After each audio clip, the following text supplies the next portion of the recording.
What's going on, guys? It's Matt from the LA Sports Brotherhood, and I'm back with another breakdown. This time, we're going to be breaking down the Notre Dame versus USC game. And the story of this game was USC was unable to stop Notre Dame. They absolutely killed us on the ground for 260 yards and 7 yards per carry, including 3 rushing touchdowns. And so we're going to be breaking down how they dominated our defense. And also, towards the end, we'll talk about Lincoln Riley and the Mayava interception because, of course, that was a big factor in this game. But for the defense, we're going to be taking a look a lot at this middle of the field right here. The 2 tackles, and especially these 2 linebackers. Mason Cobb in particular had an awful game this game, and so we're going to break down everything, see what happened. And starting off with this 1st and 10 play right here, Notre Dame's going to hand it off. So the first problem here is the tackles are undersized, in particular Gavin Mayer just gets pushed away. Massive gaping hole right here. And the second problem, look at Mason Cobb, just on his back feet, standing there. He's not filling this gap. He's standing and waiting. I don't know why, but he's late. You see what happens. They just run right through Mason Cobb's gap. And it's a pickup and a first down. So that is on Gavin Meyer and Mason Cobb. Meyer's undersized. Cobb is not, is just sitting and waiting and not filling the gap. All right, second play, we're going to look at another 1st and 10 play. They're going to hand it off again.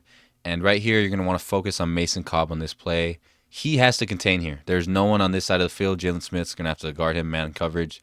There is no one on this side of the field. Set the edge here. You have EMA and Anthony Beavers that can fill the gaps, and we'll see exactly what Mason Cobb does. Boom. Look at this right here. There's a full lane for this running back here if Mason Cobb doesn't get out here. If he gets out here, you could force him inside. EMA will be right there to fill. But Mason Cobb, he gets, obliterated by this tackle, but look what he does. He goes inside for God knows what, and that's going to be a pickup of first because he didn't hold his contain. And the disastrous game for Cobb's going to continue, as you see right here. It's just a simple screen, but Cobb is assigned with this man. And look where Cobb is. Let's take another look. Cobb is in charge of the running back.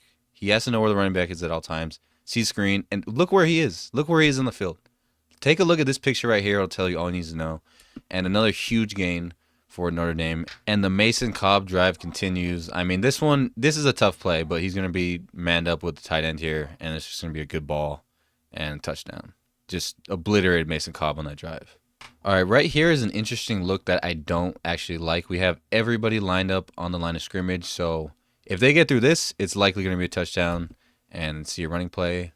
Take a look at the offensive line specifically right here. That's the problem. Let me go back a little bit.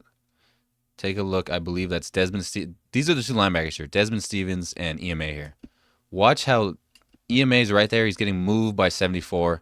Massive hole right up the middle. You lined up both linebackers on the line of scrimmage. They both get moved. Just a gaping hole, and I believe this is a touchdown. And the bottom line is the defensive line is undersized, and the linebackers are not making plays. That's what this all comes down to. All right, so this is 2nd and 6. You guessed it. They're going to gash us on a run play yet again. This one's actually not on Cobb. We're going to take a look at Devin Tompkins right here. He gets off the ball, just getting moved. Look. Devin Tompkins has his back turned 70, just completely pushed him out. And Cobb's right here. So if he wanted to run outside, Cobb would have been there. So this isn't on Cobb. Devin Tompkins got moved. And look at yet again another gaping hole. And this guard got to the 2nd level against EMA. So right here, you're asking EMA to get off a block from a Notre Dame left guard and make that play. That's just not going to happen. So where did it go wrong? We'll take another look at it. It went wrong right here in the middle. Our defensive tackles are too small. Again, I love Devin Tompkins, but look at this play. Focus right here. He's too small. He just gets moved off the ball about 3 yards left, and it creates a massive hole. And it's going to happen every time we play a Big Ten team like Michigan, Ohio State, or Notre Dame until we get more beef in the middle. And so that's it for the defensive snaps. It's all similar things. Undersized at the defensive line, bad linebacker play. Those 2 things have to fix if we want to be a playoff team. And it's going to be up to recruiting. It's going to be up to the transfer portal so that we can get those guys and become a real USC defense. But the defense I was pleased with as a whole this season. The talent wasn't there, but Danton Lynn in the scheme, I thought they did a great job. And looking back at the season, we didn't lose 6 games because of solely the defense. The main problem for me was the offense, and more specifically Lincoln Riley. And the offense actually played pretty well in this game, but there were crucial mistakes. And if you've been watching all year long, you could probably guess what those were.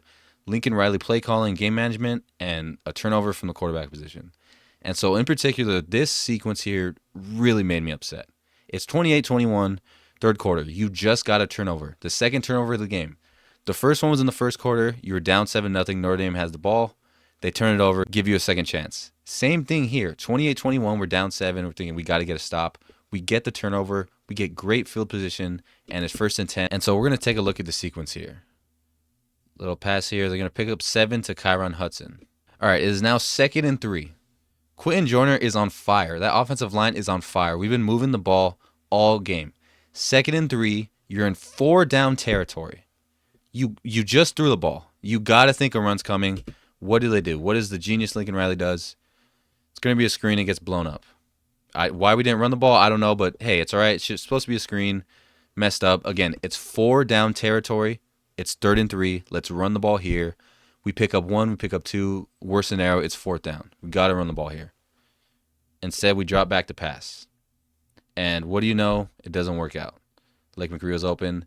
And so we threw the ball 3 straight times off of a turnover. Now it's 4th and 3, and you kind of have to throw the ball here. And shocker, but USC doesn't get it. And they just squandered a golden opportunity. Let me repeat. Notre Dame just turned the ball over. We got the ball there on that 1st and 10. We pick up 7, and we throw it 3 straight times when Quentin Joyner and the offensive line were the reason we were even in that game. It's inexcusable from Lincoln Riley. And what's frustrating about it is I think everyone in the stadium except our head coach knew we needed to run the ball at least once there.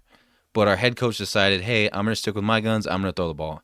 And I really don't know how to fix that. It may be a big problem. And now here's the one you guys are waiting for probably. Obviously, the dreadful pick 6.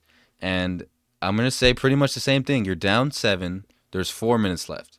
Quentin Joyner just had a massive run. He got stopped at the goal line, spun off of him, gained about 20. And I was there at this game. It was going nuts. The players on the field were hyped. The fans were hyped. You had all this momentum. You could tie it, get a stop, go into overtime, try to beat your rival, and upset a top 5 team. And so this is the situation. Your running back, your O-line is hot. You want to kill clock because you don't want Notre Dame to get the ball back with about 3 minutes left and give them plenty of time to score. Your quarterback is in his 3rd game as a Trojan and has a history of poor interceptions. To me, that screams you run the ball because you give it to your best player behind an offensive line that is much improved and you kill clock. And you don't have to worry about the quarterback who throws a lot of turnovers. Well, our head coach thought differently and he decided to throw the ball. And as I'm sure you guys have all seen this, and I don't even want to get into the throw. I mean, it was god-awful. But to me, the problem is Lincoln Riley, his management in the 4th, because we could go back to every single game. We could go to that Michigan game, the Minnesota game, the Maryland game. Every single loss had 2 things in it. Bad play calling from Lincoln Riley and a turnover from the quarterback. Those 2 things were in every single loss. And the sad thing is we could get a quarterback. We could get a star. We get another Caleb. And maybe that could cover up for some of Lincoln Riley's BS. But the bottom line is he was a horrible play caller this year.